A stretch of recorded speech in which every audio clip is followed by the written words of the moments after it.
हो, मग याच्यावरती राज्याचे उपमुख्यमंत्री दिल्लीमध्ये आलेले आहेत. राज्याला 2 उपमुख्यमंत्री आहेत, राज्याला एक मुख्यमंत्री आहे आणि तिघांचेही हायकमांड दिल्लीमध्ये आहे.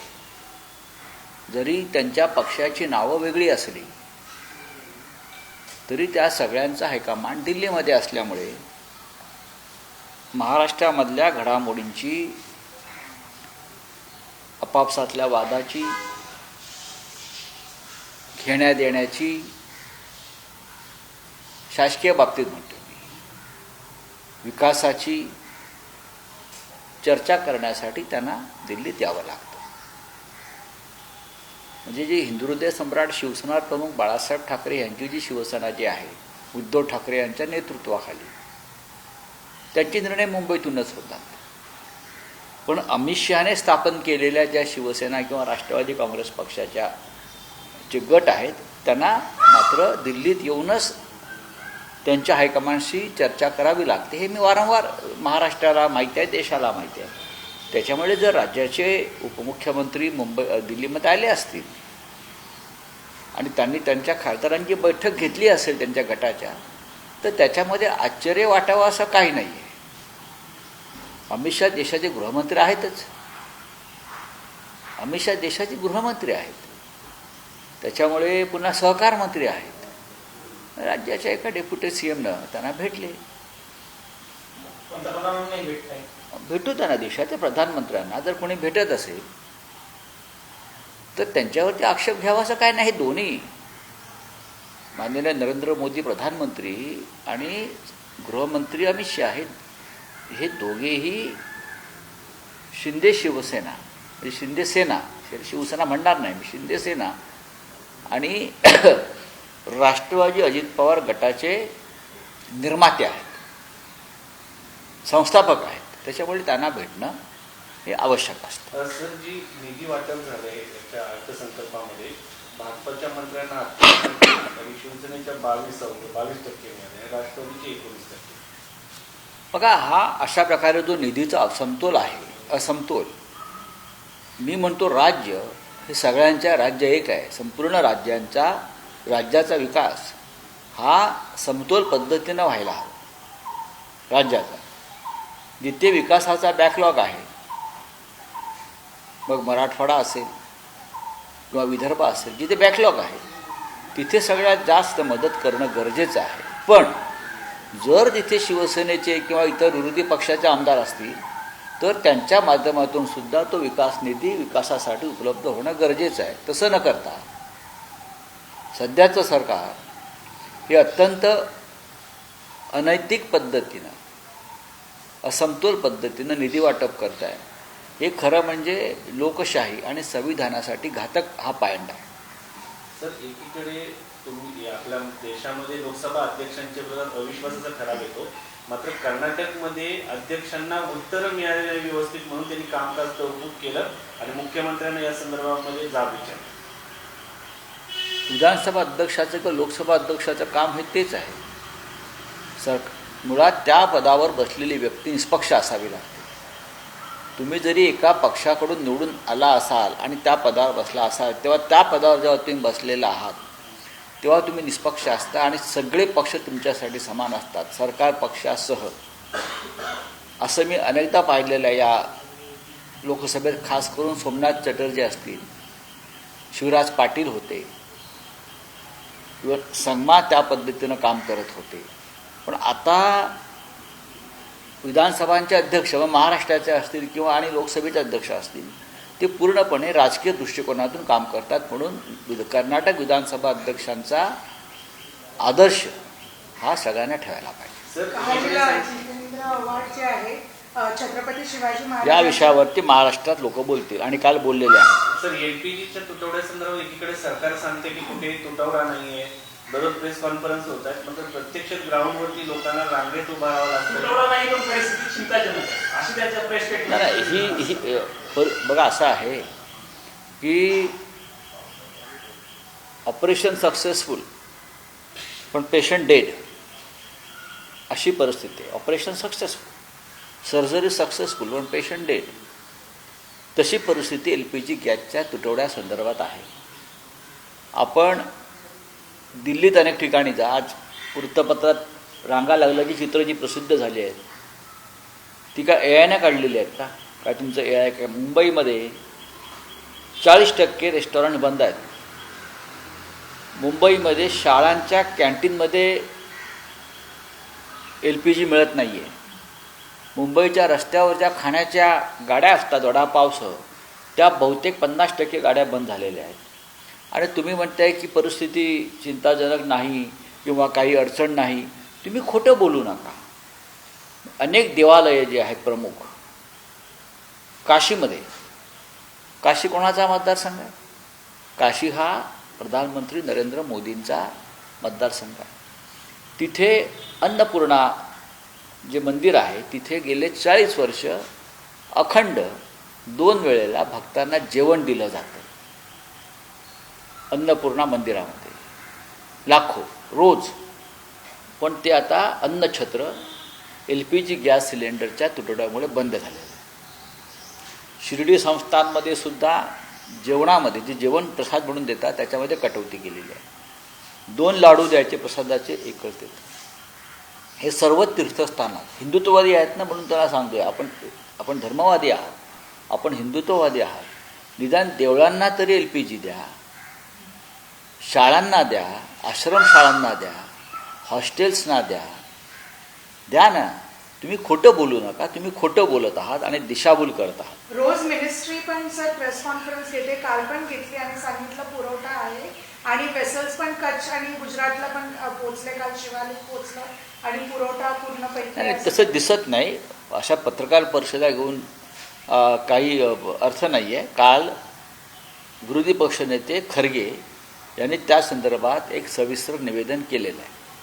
निवडणुका झालेल्या आहेत मध्यंतरी महाराष्ट्रामध्ये, तर त्या संदर्भाचा एकनाथ शिंदे यांनी एक रिपोर्ट तयार केलेला आहे की कुठे कुठे इंटरनल त्याला हक्का झालेला आहे आणि तो रिपोर्ट जो आहे तो इथे दिला जाणार आहे. बघा, जे 3 पक्ष आत्ता एकत्र आहेत त्यांचा मूल आधार जो आहे निर्मितीचा, हा दगाफटकाच आहे.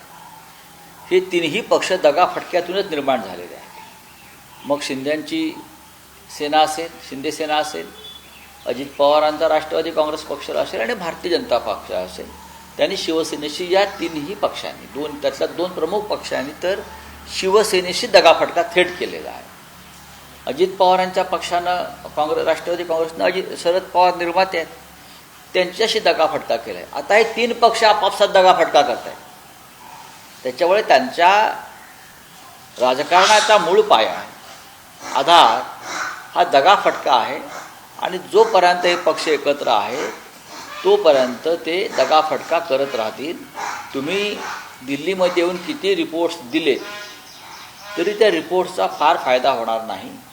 कारण दिल्लीचं नेतृत्व हे भारतीय जनता पक्षाचं नेतृत्व आहे. ते शिंदेसेना किंवा अजित पवार गटाचं नेतृत्व नाही. गरज म्हणून त्यांनी तुम्हाला तिथे ठेवलं आहे. त्यांनी निर्माण केलेले तुमचे पक्ष आहेत. ज्या क्षणी त्यांना वाटेल तुमची गरज संपली त्या क्षणी तुम्हाला ते मोडीत काढतील. नाही, हा त्यांचा प्रश्न आहे. जसं आमच्याकडे मांडीला लावून बसले आज आणि उद्या पळून गेले अमित शहांबरोबर. हा त्यांचा गुणधर्म आहे, हा त्यांचा DNA आहे सगळ्यांचा. त्याच्यावरती आम्ही बोलणं योग्य नाही. शुल्क दर स्पष्ट झाल्यानंतर अमेरिका आणि भारताच्या जो ट्रेड डील होतं त्यानंतर त्यावरती भाष्य केलं जाईल असं भारत सरकार म्हणते. बघू त्याच्यावरती. आता ते सत्य बोले हिंदी में काय बेटा. 500 कोटीहून अधिक बुडवलं आहे नरेंद्र मेहतांनी. स्टॅम्प ड्युटी वर पैसे सरकारचे बुडवले आहे असं कोणी केलंय? आता त्याच्यावर मी ते का उत्तर राज्यसभा निवडणुकीमध्ये क्रॉस वोटिंग झाल्याचं सांगितलं. क्रॉस वोटिंग हा एक पैशाचा खेळ आहे. हरियाणा, ओरिसा, बिहार या 3 ठिकाणी एका पक्षावर चिन्हावर निवडून आलेल्या आमदारांना राज्यसभा निवडणुका जिंकण्यासाठी सत्ताधारी पक्षानं कोट्यवधी रुपयांचं आमिष दाखवून किंवा देऊन त्यांना क्रॉस वोटिंग करायला लावलं. आणि हे वारंवार केलं जात आहे. याच्यामध्ये काय लोकशाहीची शान, या देशाच्या लोकशाहीची शान काय राहत नाही ना.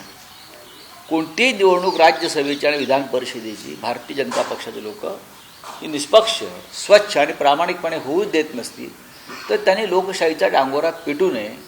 एका बाजूला महाराष्ट्रामध्ये धर्मस्वातंत्र्य किंवा धर्मांतर विरोधी कायदे काल मंजूर झाले आमच्याकडे महाराष्ट्रात, पण या कायद्याचा काय उपयोग आहे? शेवटी पक्षांतर विरोधी कायदा असताना सुद्धा लोक थेट पक्षांतर करतात आणि त्यांना प्रोटेक्शन दिलं जातं. पक्षांतर विरोधी डिफेक्शनचा कायदा असताना सुद्धा लोक क्रॉस वोटिंग करतात आणि त्याला सरकार पक्ष उत्तेजन देतं. कायद्यांची काय किंमत आहे? बोलिए. देवेगौडा यांनी सोनिया गांधींना पत्र लिहिलं. हिंदी में बोलिए. एकनाथ शिंदे सर दिल्ली के दौरे पर हैं. देखिए, एकनाथ शिंदे ये महाराष्ट्र के डिप्टी सीएम है.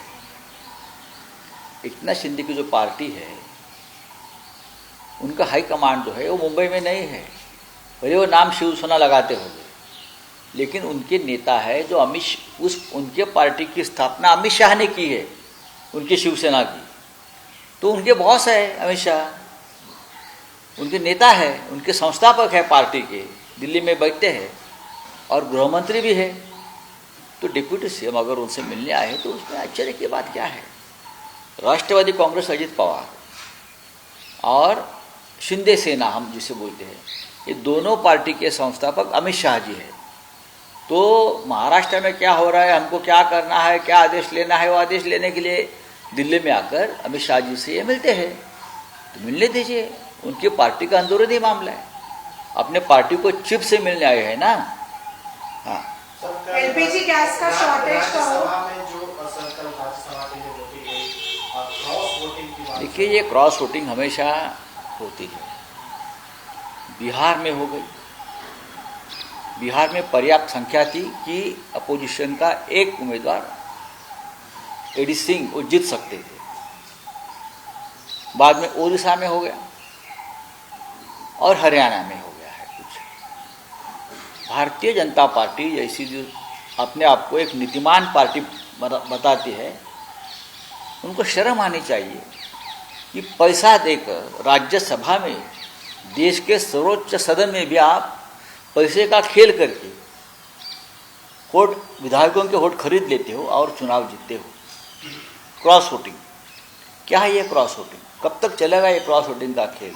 बीजेपी को मजा आ रहा है, लेकिन देश को सजा मिल रही है, देश के लोकतंत्र को सजा मिल रही है. अपोजिशन वाले एक साथ है, चाहे उड़ीसा हो, चाहे बिहार हो, चाहे हरियाणा हो. आपने देखा होगा हमारे सभी नेताओं ने इंडिया ब्लॉक और वहाँ के अघाड़ी के बहुत ही मेहनत की थी इस बार. फिर भी सत्ता और पैसे के बल पर विधायक खरीद लेते हैं. उड़ीसा में, पटना में और हरियाणा में फिर एक बार ये देश ने देखा है और ये बहुत ही गलत है. सर, एलपीजी क्राइसिस को लेकर आप किस तरह से देखते हैं? क्योंकि सरकार तो कह रही है कि नहीं है, कई तुर्किस्तान. देखिए, सरकार के ऊपर आप विश्वास मत रखिए. सरकार जो है वो पुरानी वाली पंडित नेहरू जी की सरकार नहीं है, या लाल बहादुर शास्त्री की सरकार नहीं है, या इंदिरा गांधी की सरकार नहीं है, ये राजीव जी की नहीं है. हाँ, कि जनता को विश्वास में लेकर कुछ बात कहे. आप देखिए, दिल्ली में देखिए, मुंबई में देखिए, एलपीजी के लिए लोग कैसे 1-1 किलोमीटर 2-2 किलोमीटर क्यू में खड़े हैं, कतार में खड़े हैं. कि सरकार को दिखता नहीं है? अखबार में आज बड़े बड़े फोटो पब्लिश हो गए हैं. मुंबई जैसे शहर में रेस्टोरेंट बंद हो गए हैं. जो मंदिर है बड़े बड़े, उसमें प्रसाद नहीं मिल रहा है एलपीजी की वजह से.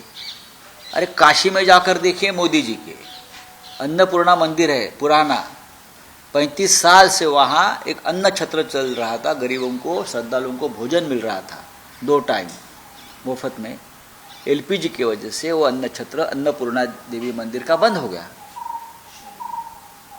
गया ना, एलपीजी की वजह से. और सरकार क्या बोल रही है? एलपीजी का कोई समस्या नहीं है. मुंबई में लगभग 50% वड़ा पाव की ठेले बंद हो गए, एलपीजी नहीं है. रेस्टोरेंट बंद हो गए, स्कूल कॉलेज में कैंटीन बंद हो गई है सब जगह पे.